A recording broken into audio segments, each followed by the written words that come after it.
Hey guys, let's take a few minutes and take a look at this really old Lockwood that Geoman 1217 sent to me, along with a request to pick it on camera and then gut it. And he didn't say why, but I suspect I know. I have picked it. It did have some pretty serious problems, and it looks like somebody's jacked around on the inside a little bit to make it harder to pick. So I've repaired the damage, and then rather than describe it, why don't we just go ahead and pick it? Geo did not send me a key. So let's just pick it and gut it, and then I'll show you what I'm talking about.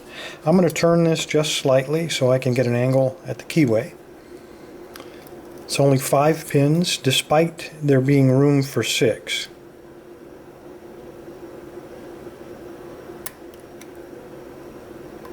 There are no security pins, but it doesn't matter. It still can be quite a challenge to get it open.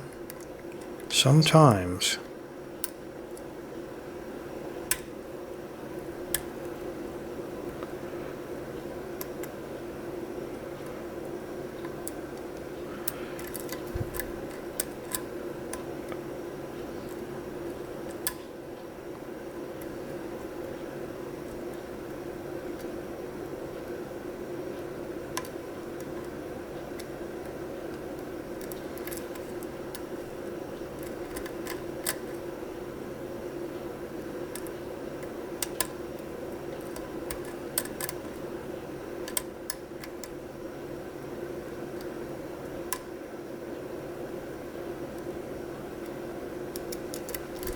Like now. Let's do a reset. Real finicky little lock, I can tell you that. And real sensitive to oversetting.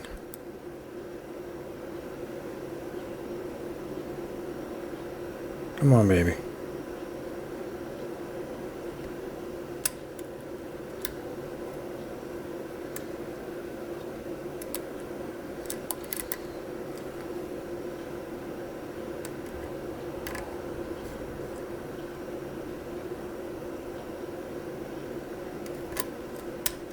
There we go.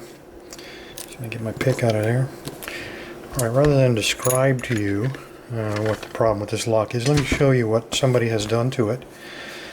Geo, the first thing I can tell you, I told you I had this picked. The first time took me almost an hour. And the reason is that the first time it had some broken springs. I don't know if you can make these out. The first one had a busted spring, it was broken in half. And it looks like whoever put in pin number 4 just used a part of a spring, which really wasn't giving enough tension in order to get the tension on the pins on the uppers to get it to the shear line. So let's go ahead and crack this dude open, and I'll show you some other weird stuff that is inside of here.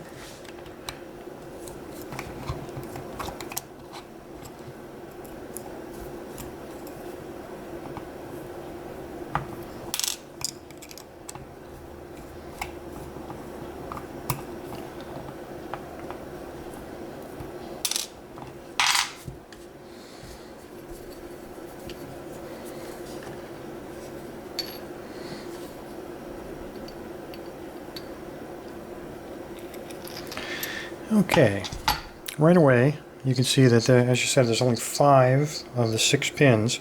But here's the weird thing about this. You'll notice that this cylinder is not completely flat. It looks like somebody's taken a file to the top of it and kind of put a flat spot along the top. And what that does is it's given us a pretty significant gap between the core shear line and then the body shear line. So even though you might feel like you've reached the shear line, there's still probably a 1/16 of an inch to go before you actually get there. So it'll still lock up the cylinder. So that's one thing. The other thing, and it really doesn't matter, I don't suppose you have a key here, these pins are rounded. Let me get a pair of tweezers. I'll show you one of them. Are rounded so that it looks like, if I can get the camera to cooperate, it's almost as if there are 2 rounded tips on these pins. And I think whoever modified this core probably did this because they realized they couldn't pick it. with that wide gap in there, so they rounded it to make it just a little bit easier. Still not real easy, but I think that's what they've done. And apparently that wasn't quite enough. As I said, it doesn't matter. I'll spread these out a little bit here because there's no key. And then they did the same thing to the upper pins, which are all standard pins. Get the tweezers again. And again, before I pop it out, I think I can get that to focus. You'll see the tip of that key pin, which I've cleaned up. This was full of all kind of black crusty stuff, so I used some brake cleaner, cleaned it out real well, and I cleaned up the pins, and you can see that one's shiny now. And it's rounded on the top. Again, I think it's so that when you begin to turn that core with the flat spot, it kind of helps it fit into the right location. Look how little that protrudes up, even with brand new springs. Come on out of there.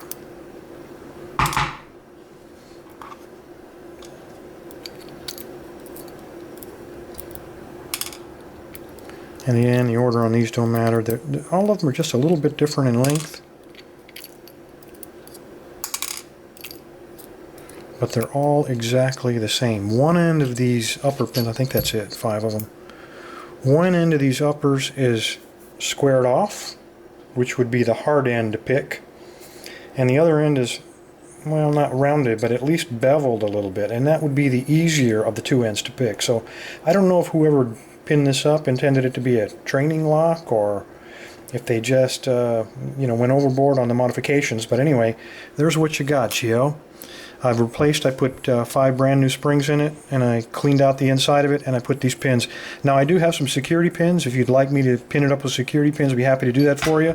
If you have a key, I'll just put these back in there. Anyway, Geoman1217, thanks for the lock. Everybody else, thanks for your attention, and stay safe and stay legal.